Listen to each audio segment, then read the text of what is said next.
I'd hate to have to meet one without a gun in my hand.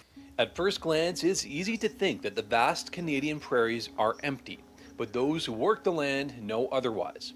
Hiding somewhere in that expanse of fields, forest, and snow are wild boar. They're big animals. They can be up to 500 pounds and with long tusks. Resilient against the harsh prairie winter, this invasive species from Eurasia is not only physically dangerous, but they can also root through and destroy crop fields with their long snouts, and carry diseases fatal to livestock that could shut down meat exports overnight if transmitted to domestic cows or pigs. Anyone who depends on the hog industry, it would put them into bankruptcy.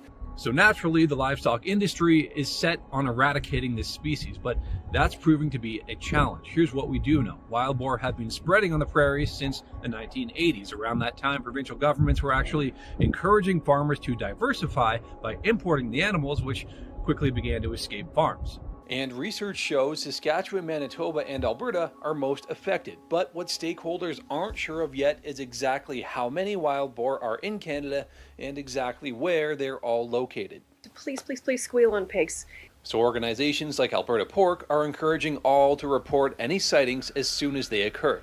They're working with government and academic partners to study behavior and set traps when reports are received. At some point in time, we will need to understand the population so that we can measure the effectiveness of our eradication techniques. But I think we still have to push forward aggressively with eradication to try to get ahead of this issue. An example of just how bad this problem can get can be seen in the United States, where wild boar are believed to do over $1 billion in damage every single year. They've proven to survive in our climate and in fact thrive in our climate. And so if we don't control it, it will get out of hand.